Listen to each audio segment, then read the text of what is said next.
তিনটা বিষয়ে সিয়াম হয়, আল কাফু আল আফু, আল্লাহ রসুল সাল্লাল্লাহু আলাইহি সাল্লামের আত্মরক। এই তিনটা তর্ক মানে সমস্ত খারাপ কাজগুলি ছেড়ে দেওয়া, সমস্ত খারাপ কাজগুলি ছেড়ে দেওয়া। দুই নাম্বার হলো আল কাফু, অর্থাৎ আপনার ইসলামটাকে, এই দিনটাকে জীবনের জন্য একমাত্র সঠিকভাবে নিজের জীবনের সাথে মিলিয়ে নেওয়া। আল্লাহ রসুল সাল্লাল্লাহু আলাইহি সাল্লামের এই সিয়ামের তিনটা ব্যাখ্যার মধ্যে আপনি যদি সিয়াম পালন করে এই তিনটার যে কোনো একটি যদি ছেড়ে দেন, সিয়াম অপূর্ণাঙ্গ হয়ে যাবে। এই জন্য সিয়াম হচ্ছে আমাদের জন্য আত্মগঠনের একটা মাস। এ রমজানুল মোবারকের 30 দিনের সিয়াম আমাদেরকে একটাই বার্তা দেয়, কারণ জান্নাতে আমাদেরকে যাওয়া লাগবে। আমাদের বাড়ি আগে ছিল কোথায় বলেন তো দেখি? জান্নাতে ছিলাম আমরা। জান্নাতে আমাদের পিতামাতার আদিবাস ছিল, সেই জান্নাত থেকে দুনিয়াতে আমরা এসেছি। আবার সেই জান্নাতে যাওয়া লাগবে। সেই জান্নাতে যাওয়ার জন্য একটাই মাত্র বৈশিষ্ট্য, সেই বৈশিষ্ট্য হলো আল্লাহ পাক বলতেছেন, ওয়াসারিউ ইলা মাগফিরাতিম মির রাব্বিকুম ওয়া জান্নাতিন আরদুহাস সামাওয়াতু ওয়াল আরদ উইদ্দাত লিল মুত্তাকিন। আর জোরে বলেন আল্লাহু আকবার। আল্লাহ রাব্বুল আলামিন বলেন, দৌড়াও দৌড়াও তোমরা সেই দিকে যেই দিকে তোমার রবের ক্ষমা আছে। জোরে আল্লাহু আকবার। দৌড়াও সেই দিকে যেই দিকে তোমার রবের ক্ষমা আছে। দৌড়াও সেই দিকে যেই দিকে রবের ক্ষমা আছে, সেই দিকেই জান্নাত আছে। জোরে আল্লাহু আকবার। আর সেই দিকেই তোমরা দৌড়াও যেই দিকে জান্নাত আছে। সেই জান্নাতের বিশালতা এই বিশাল আকাশ এবং বিশাল জমিনের সমান। জোরে আল্লাহু আকবার। মানুষেরা যদি জিজ্ঞাসা করে এই বিশাল আকাশ বিশাল জমিনের সমান জান্নাত আল্লাহ কাকে দান করবে, আল্লাহ পাক বলতেছেন, উইদ্দাত লিল মুত্তাকিন, আমার মুত্তাকি বান্দাদের জন্য আমি সেটা প্রস্তুত করে রেখেছি। জোরে আল্লাহু আকবার। তাহলে রোজার মাধ্যমে আপনি মুত্তাকি হলেন। মুত্তাকিদের জন্য জান্নাত সাজায় রেখেছেন কে? আরো জোরে বলেন কে? সেই জান্নাত আমরা যেতে চাই কিনা? আরো জোরে বলেন যেতে চাই কিনা? এখান থেকে আপনি ঢাকা যাবেন অথবা হজ করতে যাবেন মক্কা মদিনায়। মক্কাতে আপনি হজ করতে গেলে ইচ্ছে করলেই দোয়া করলেই শুধু হয়ে যায় না, কিছু কার্যকলাপ আছে বাহ্যিকভাবে যেটা করা আপনার জন্য বাধ্যতামূলক। যেটা বলেন ঠিক না বেঠিক? যেটা আপনি দোয়া করলেও হবে না, দোয়া কবুল হবে, কিন্তু আপনাকে বাধ্যতামূলক ওই কার্যকলাপগুলা, ওই কাজগুলা করার পরে যেইভাবে আপনি এখান থেকে ঢাকা যেতে পারবেন কিংবা মক্কা যেতে পারবেন, নির্দিষ্ট সময় থাকবে, নির্দিষ্ট কাজের জন্য যাবেন। এখন আপনি যদি ঢাকা যান, ঢাকা যাওয়ার জন্য যদি একটা রিক্সা ভাড়া করেন, বলেন তো দেখি ঢাকা যাওয়া কি সম্ভব? কিন্তু বর্তমান যুগে কি এই কাজ কেউ করবে? আরো জোরে বলেন করবে? সহজে করবে না। পাগল ছাড়া এই কাজ সহজে করতে যাবে না, কারণ রিক্সা দিয়া ঢাকা যাওয়া সম্ভব হয় না, এটা অসম্ভব। কারণ এখান থেকে ঢাকার দূরত্ব প্রায় 350 কিলোমিটার। রিক্সা দিয়ে যদি যাই কমসে কম তাকে 3 মাস সময় লাগতে পারে। জোরে বলেন ঠিক না বে ঠিক? যেই সময়তে এত প্রযুক্তির সমাপ, মাত্র 6-7 ঘন্টাতে আপনি ঢাকা পৌঁছে যেতে পারেন। বাসের মাধ্যমে হোক, ট্রেনের মাধ্যমে হোক, আপনার মক্কা মদিনা আপনার যাবেন, যেভাবে আপনাকে পাসপোর্ট করা লাগে, বিভিন্নভাবে আপনাকে আইটেমগুলো জমা করা লাগে। আল্লাহর বান্দারা সেই জান্নাতে যাওয়ার জন্য দুনিয়াতে আল্লাহ পাক কিছু আমাদেরকে কাজ করার জন্য, পাসপোর্ট করার জন্য আমাদেরকে অর্ডার দিয়েছেন। জোরে বলেন আল্লাহু আকবার। আরো জোরে বলেন আল্লাহু আকবার। পাসপোর্ট ছাড়া যেমনভাবে এয়ারপোর্টে অ্যালাউ হয় না, আপনি মক্কা মদিনা যেতে পারবেন না। ট্রেনের টিকিট ছাড়া যেমন ঢাকা ভ্রমণ করতে পারবেন না, আপনি যেমনভাবে বাসের টিকিট ছাড়া ঢাকা ভ্রমণ করতে পারবেন না, সেরকম আপনার একটা পাসপোর্ট থাকা লাগবে। পাসপোর্টের নাম হলো লা ইলাহা ইল্লাল্লাহু মুহাম্মাদুর রাসূলুল্লাহ। জোরে লা ইলাহা লা ইলাহা লা ইলাহা ইল্লাল্লাহু মুহাম্মাদুর রাসূলুল্লাহ। এই পাসপোর্ট যখন হয়ে গেল, আপনি ঈমান আনলেন, ঈমানদার হয়ে গেলেন। ঈমানদার হয়ে যাওয়ার পরে আপনাকে আরেকটা বিষয় অনুধাবন করতে হবে। সে অনুধাবনটা হলো যথেষ্ট পরিমাণে প্রকাশ্য থাকবে, গোপনের কোনো সুযোগ। আল্লাহ বলছেন লা ইকরাহা ফিদ্দীনি ক্বাদ তাবায়্যানার রুশদু মিনাল গায়য়ি ফামান ইয়াকফুরু বিত-তাগুতি ওয়া ইউমিন বিল্লাহি ফাকাদ ইসতামসাকা বিল উরওয়াতিল উসকা লা ইনফিসামা লাহা ওয়াল্লাহু সামিউন আলীম। আল্লাহর বান্দারা একটু খেয়াল করেন, লা ইকরাহা ফিদ্দীন, দিনের মধ্যে কোনো বাড়াবাড়ি নাই, জবরদস্তি নাই। এটাকে নাস্তিকেরা আবার হাতিয়ার হিসেবে ব্যবহার করে। এই দিনের মধ্যে কোনো বাড়াবাড়ি নাই, তাহলে আমার ইচ্ছে হলে আমি নামাজ পড়বো, ইচ্ছা হলে রোজা করব, ইচ্ছা না হলে করব না, ইচ্ছা না হলে নামাজ পড়ব না, ইচ্ছা হলে পর্দা করব, ইচ্ছা হলে পর্দা করব, ইচ্ছা না হলে পর্দা করব না, ইচ্ছা হলে যাকাত দিব, ইচ্ছা না হলে যাকাত দিব না, ইচ্ছা হলে সুদ খাবো, ইচ্ছা না হলে সুদ খাবো না। অর্থাৎ আমার ইচ্ছা হয়েছে সুদ খেয়েছি, এটা আমার ব্যক্তিগত ব্যাপার। এটা আবার কিসের সম্পর্কের কথা বলে না? বলে না? আরো জোরে বলেন, বলে না? বলে না? বাংলাদেশের সবচাইতে সুশৃঙ্খল একটা বাহিনী আছে, বাহিনীর নাম কি? বাংলাদেশ আর্মি। বাংলাদেশ আর্মি। বাংলাদেশ আর্মিতে একটা কোড আছে, আর্মি কোড আছে। তাদের কোড অনুযায়ী আইন, কোড মানে হচ্ছে আইন, কোড মানে হচ্ছে নিয়ম। সেই নিয়ম অনুযায়ী তাদেরকে কিন্তু চলা লাগে। জোরে বলেন ঠিক না বেঠিক? এইভাবে যখন গাড়ি নিয়ে যায়, অনেক গাড়ি রাস্তাতে চলে, কোনো গাড়ির দিকে মানুষের দৃষ্টি অত পড়ে না, কিন্তু যখন সেনাবাহিনীর গাড়ি সামনে চলে আসে তখন সবাই আঙ্গুল দিয়ে দেখে যে সেনাবাহিনীর গাড়ি গেল। যখন পোশাক নিয়ে আমাদের সামনে ঘুরে তখন আমরা সবাই তাকে চিনতে পারি, এটা সেনাবাহিনীর লোক। জোরে বলেন ঠিক না বেঠিক? ও আল্লাহর বান্দারা, এই সেনাবাহিনীর যারা চাকরি করে তাদের নির্ধারিত সময় রয়েছে, তাদের নির্ধারিত ডিউটি রয়েছে, নির্ধারিত পোশাক রয়েছে, বেশভূষা রয়েছে। এটা কোড সে লঙ্ঘন করতে পারে না। কেউ যদি লঙ্ঘন করে তাকে সেনা আইনে তার বিচার হয়। আরো জোরে বলেন কোন আইনে হয়? আমরা মুসলমান, আমাদেরও একটা বাহিনী আছে, আমরা প্রত্যেকেই হচ্ছে এক একজন বাহিনীর সদস্য। আমাদের নেতা হচ্ছে মুহাম্মদুর রাসূলুল্লাহ সাল্লাল্লাহু আলাইহি সাল্লাম। এখন দুনিয়াতে নাই, সাহাবায়ে কেরাম ছিলেন, সাহাবায়ে কেরাম চলে গেছেন, তাবিরা ছিলেন, তাবিরা চলে গেছেন।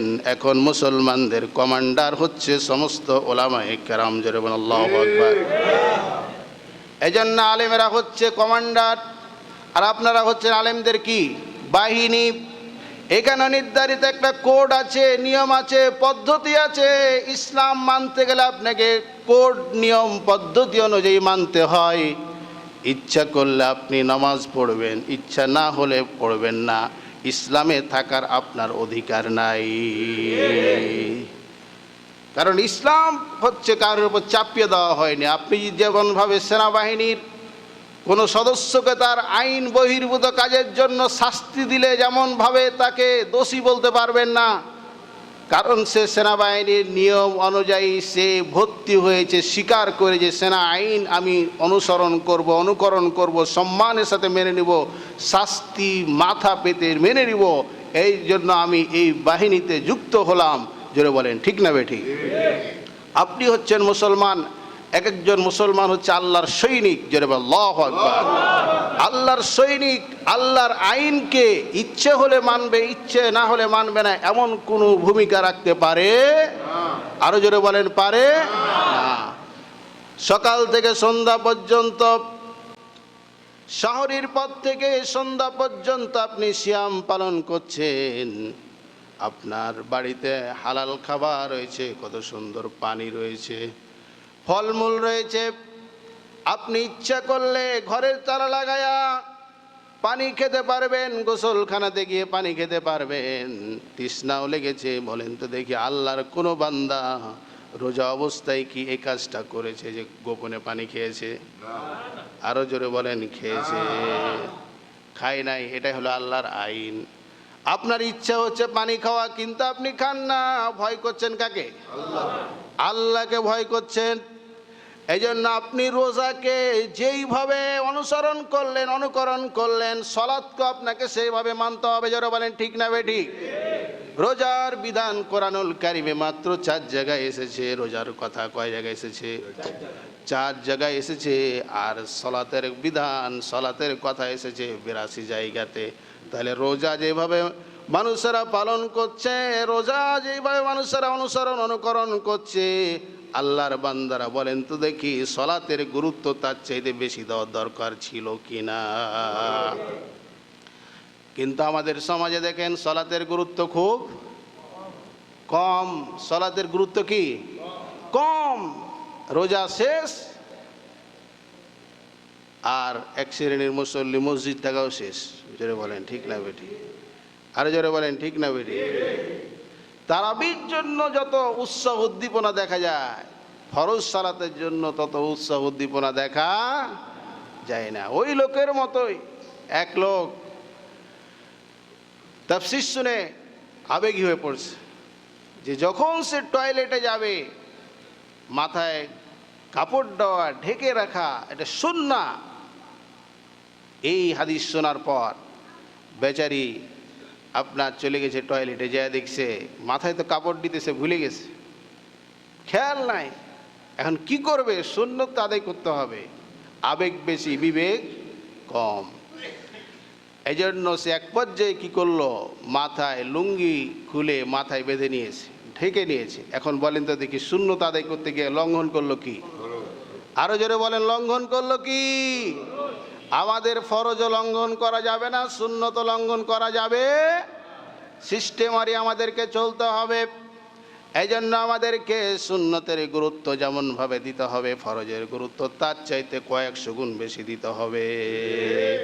কারণ অনেক সুন্নত দিয়ে আপনি একটা ফরজকে কিনতে পারবেন না। এই জন্য আমাদেরকে ফরজের গুরুত্ব বেশি দিতে হবে। এই যে সিয়াম পালন করছে, এটা হচ্ছে ফরজ। এটা ফরজ না সুন্নাত? ইচ্ছে করলে আপনি রাখবেন, ইচ্ছে না করলে রাখবেন না। এটা হতে পারে? আল্লাহ বলছেন লা ইকরাহা ফিদ্দিন, দিনের মধ্যে কোনো বাড়াবাড়ি নাই, কোনো জবরদস্তি নাই, দিনের মধ্যে কোনো কম বেশি নাই। কারণ ইসলাম যে মুসলমান, প্রত্যেকটা বিধান তার উপরে সে মেনে নিয়েছে যে আমি এর উপরে ঈমান আনলাম। আল্লাহু আকবার। আল্লাহ বলছেন যদি এটা মানতে পারে তাহলে কি করতে হবে? ফামান ইয়াকফুরু বিত-তাগুতি ওয়া ইউমিন বিল্লাহি ফাকাদ ইসতামসাকা বিল উরওয়াতিল উসকা। জোরে বল আল্লাহু আকবার।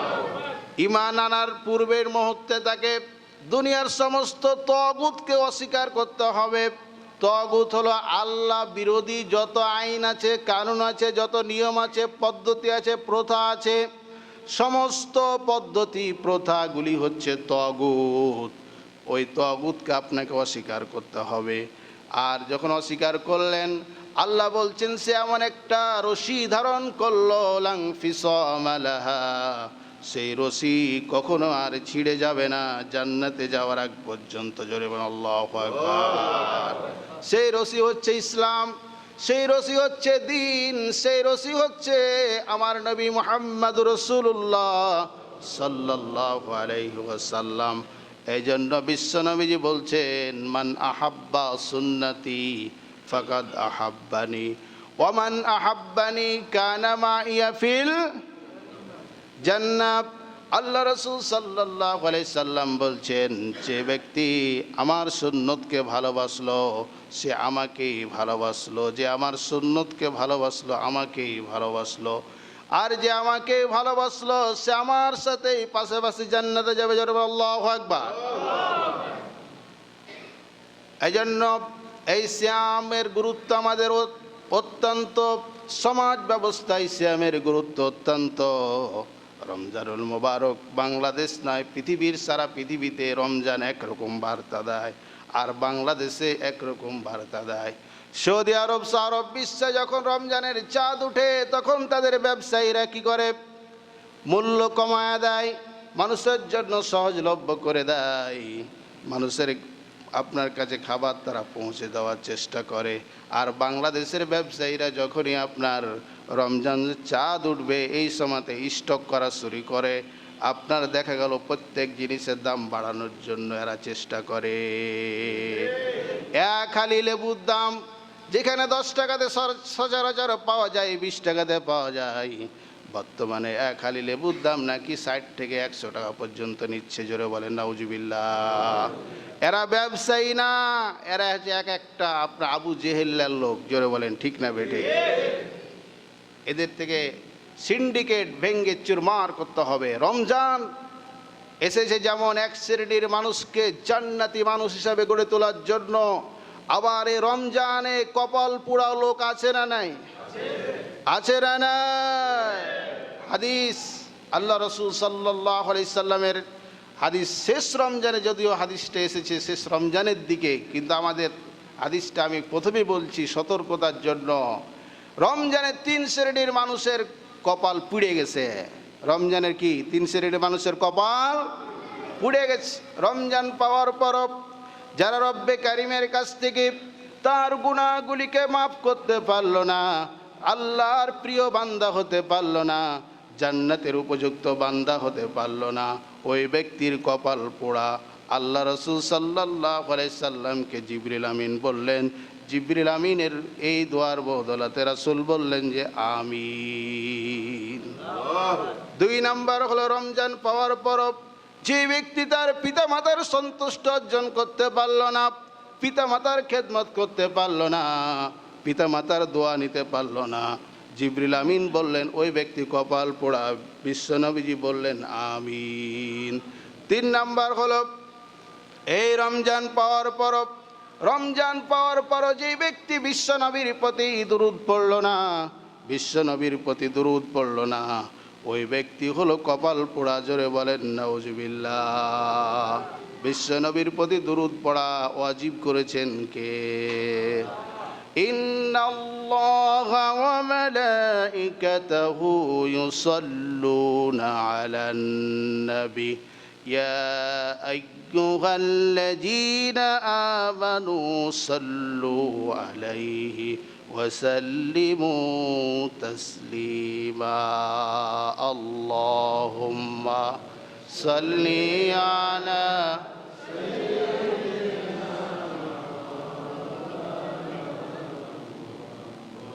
وعلى آل سيدنا مولانا محمد।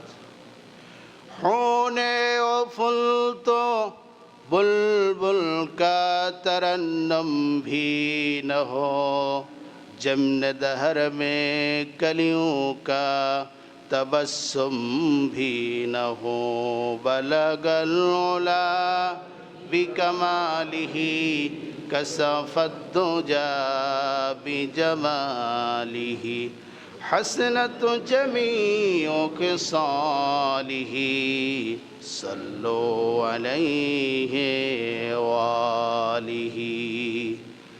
সম্মানিত উপস্থিতি, যে বিষয়টা বলছিলাম, এই জন্য এই 3টা বিশ্বনবীকে ঘৃণা করা যাবে না, তার প্রতি আমাদের দুরূদ পড়া লাগবে।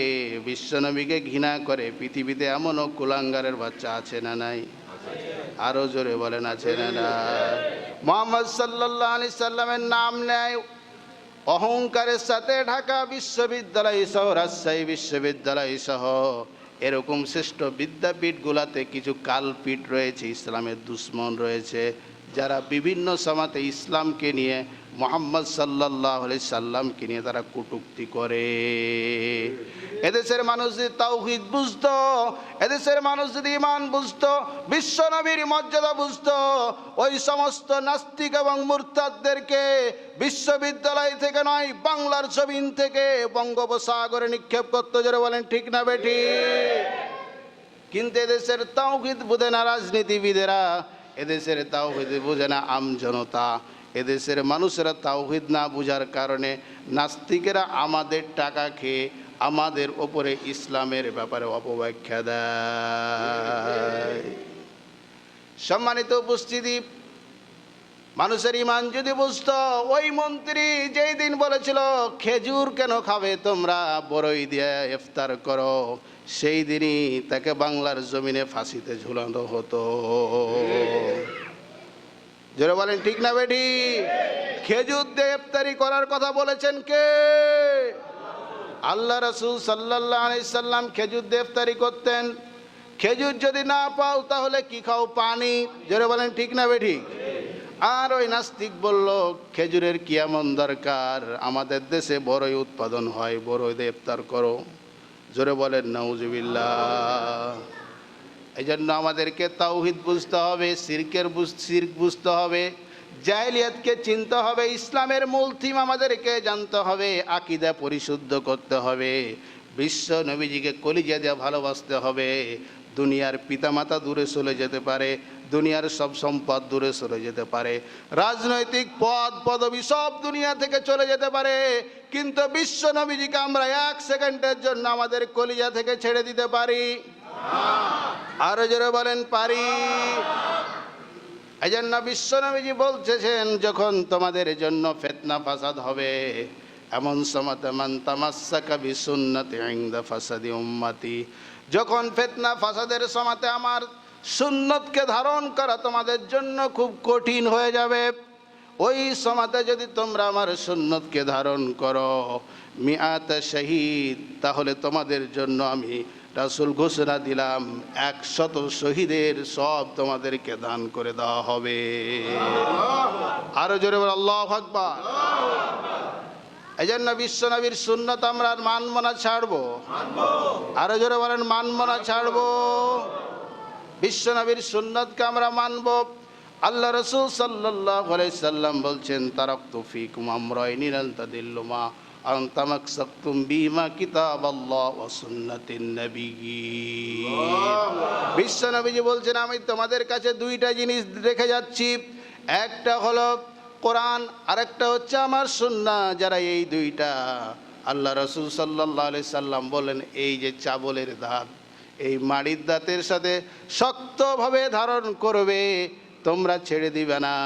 সামনের দাঁতকে কেন তিনি দেখালেন না? কারণ সামনের দাঁত অনেক সময়তে মানুষের ভেঙে যায়। জোরে বলেন ঠিক না বেঠিক? আর ভিতরের দাঁত, চাবলের দাঁত যেটাকে বলা হয়, এই দাঁত কোশ্চিন কালো ভাঙে না। ঠিক না বেঠিক? কার ভাঙছে নাকি? ভাঙে না। এই জন্য রাসূল সাল্লাল্লাহু আলাইহি সাল্লাম ইঙ্গিত করে বললেন, এই দাঁতে তোমরা শক্ত করে ধরবা। তার মানে হলো তোমাদের জীবন চলে যেতে পারে, তোমাদের ধন সম্পদ চলে যেতে পারে, তোমাদের সব কিছু চলে যেতে পারে, কিন্তু ঈমানকে তোমরা কখনো ছাড়বে না। একজন সাহাবী, নাম তার মুসআব। নাম কি? হযরত মুসআব রাদিয়াল্লাহু তাআলা আনহু যখন তিনি রাস্তা দিয়ে হাঁটতেন, এত ধনীর সন্তান ছিলেন, এত আপনার সম্পদশালী পরিবারের সন্তান ছিলেন, যখন তিনি রাস্তা দিয়ে হাঁটতেন, ওই রাস্তা দিয়ে পরবর্তী যারা যেত তারা বুঝতে পারত এই রাস্তা দিয়ে যিনি চলেছেন তিনি আর কেউ নয়, তিনি হলেন মুসআব ইবনে উমাইর। আল্লাহু আকবার। কারণ কি? মুসআব এমন কিছু আপনার পারফিউম ব্যবহার করত, যেই পারফিউম মদিনাতে না মক্কাতে আর কেউ সেটা ব্যবহার করতে পারত না। এত তিনি পরিষ্কার পরিচ্ছন্ন পরিশুদ্ধতা অর্জন করতেন, সহজে বুঝতে পারত এখান দিয়ে মুসআব গেছে। তিনি আভিজাত্য পোশাক পরিধান করতেন। এই মুসআব ইবনে উমাইর যখন তিনি মদিনাতে চলে আসলেন, আল্লাহ রাব্বুল আলামিন তাকে এত যোগ্যতা দান করলেন, এত আপনার তাই কোরআনের জ্ঞান দান করলেন, ইমানের তাকে এত মজবুতি দান করলেন। তিনি যখন কোনো গোত্রের কাছে ইমানের দাওয়াত নিয়ে যেতেন, গোত্রর সাথে সাথে তার কথায় এত মুগ্ধ হয়ে যেত যে মুসাবের সাথে সাথে তারা হাতে কালেমা পড়ে মুসলমান হয়ে যেত। এরকম একজন মুক্তি পূজকের কাছে তিনি গেলেন। মুক্তি পূজকের কাছে যাওয়ার পরে বললেন যে কালেমা গ্রহণ করো, শিরিক ছেড়ে দাও, মূর্তিগুলি আমাদের কোনো উপকার করতে পারে না। কোরআন হাদিস দ্বারা তখন তিনি সুন্দর উপস্থাপন দেওয়ার পরে সাথে সাথে মূর্তি পূজক বললেন, আমার বুঝ হয়েছে এই মূর্তি আমার কোনো কল্যাণও করতে পারে না, কোনো ক্ষতিও করতে পারে না। আমি ঈমান আনলাম। মুসআব যার ওপরে ঈমান এনেছে, সাথে সাথে মুসআবের হাতে কালেমা পড়লেন, লা ইলাহা ইল্লাল্লাহু মুহাম্মাদুর রাসূলুল্লাহ। বিশ্বনবী মদিনায় হিজরতের আগেই মুসআব মদিনাতে হিজরত করেছিলেন এবং মদিনার পরিবেশকে বিশ্বনবীর জন্য উপযুক্ত পরিবেশ বানায় দিয়েছিলেন, অধিকাংশ মুসলমান বানায় দিয়েছিলেন। জোরে আল্লাহু আকবার। এই মুসআব যখন তিনি যুদ্ধের ময়দানে গেলেন, হযরত মুসআব রাদিয়াল্লাহু তাআলা আনহু যুদ্ধের ময়দানে যাওয়ার পরে শহীদ হয়েছেন। আপনার এমন অবস্থা হলো, ওই যুদ্ধের ময়দানে যাওয়ার পরে যখন শহীদ হলেন, শহীদ হওয়ার পরে শহীদদের লাশ যখন দাফন করা হচ্ছিল, কাফনের জন্য কাপড় হচ্ছিল না, তখন দেখতে পেলেন একটাই মাত্র কাপড়।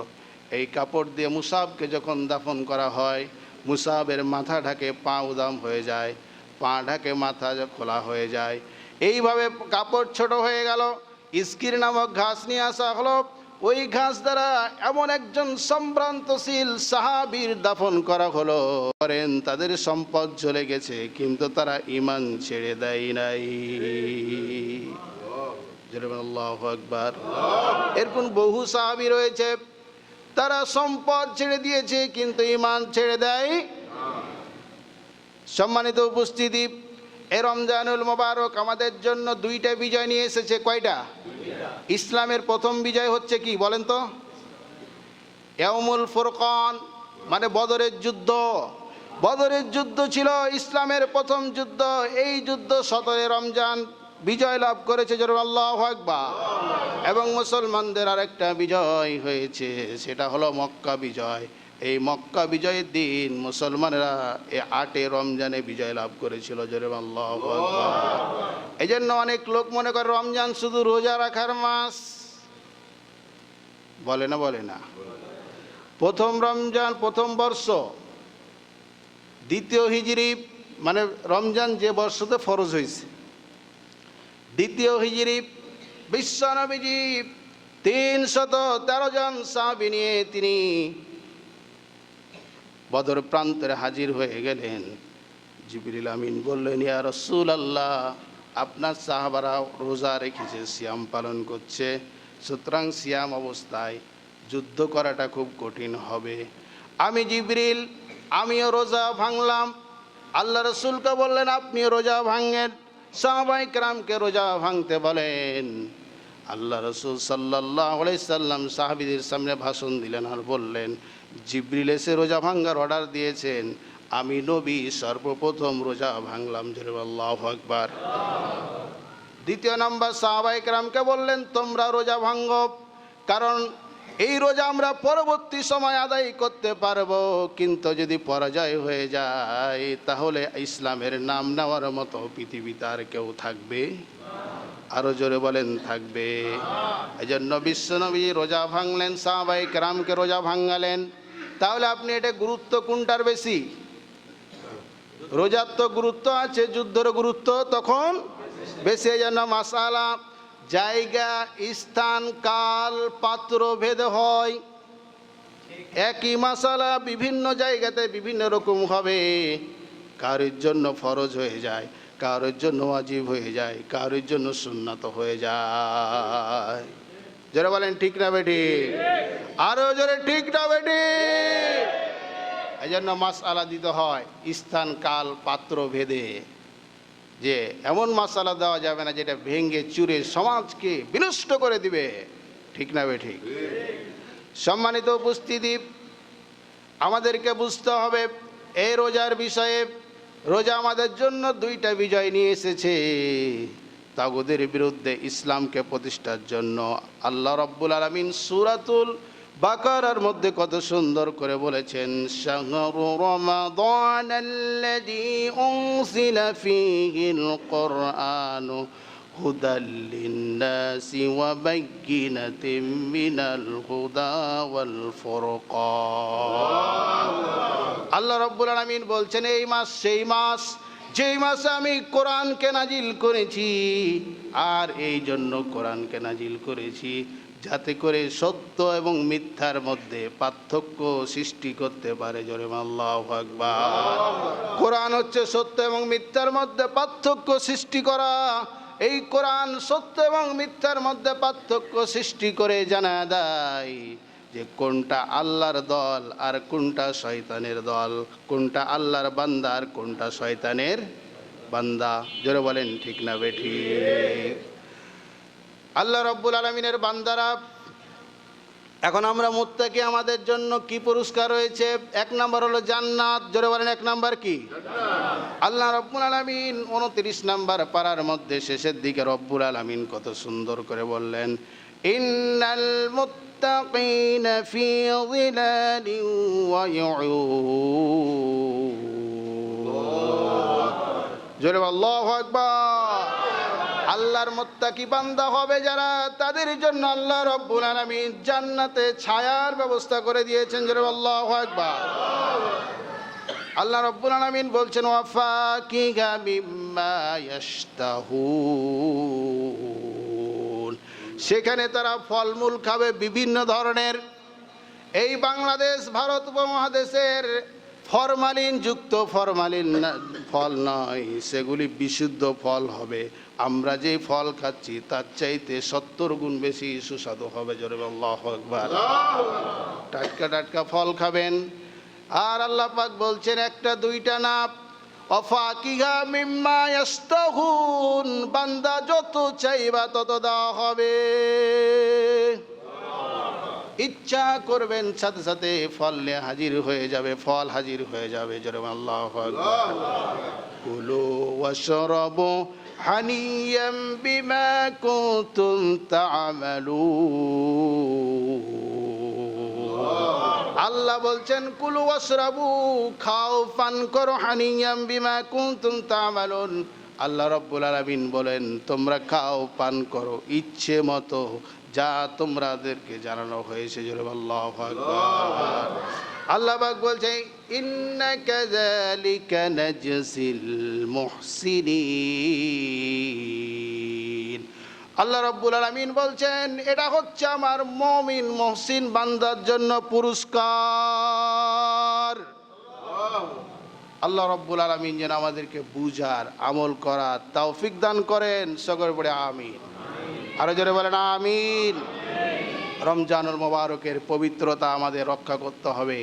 কোরআন এসেছে আমাদের পরিবর্তনের জন্য। আমরা কোরআনকে পরিবর্তন করব না, কোরআন আমাদেরকে পরিবর্তন করে বলে। কোরআন আমাদেরকে পরিবর্তন করবে, এই জন্য কোরআন আমাদের অধ্যয়ন করতে হবে, শিখতে হবে, মানতে হবে। আল্লাহ রাব্বুল আলামিন যেন কোরআন শিক্ষার আমাদের সকলের কলিজার মধ্যে কোরআনের ছাত্র হওয়ার তৌফিক দান করে দেন। সকলে আল্লাহুম্মা আমিন।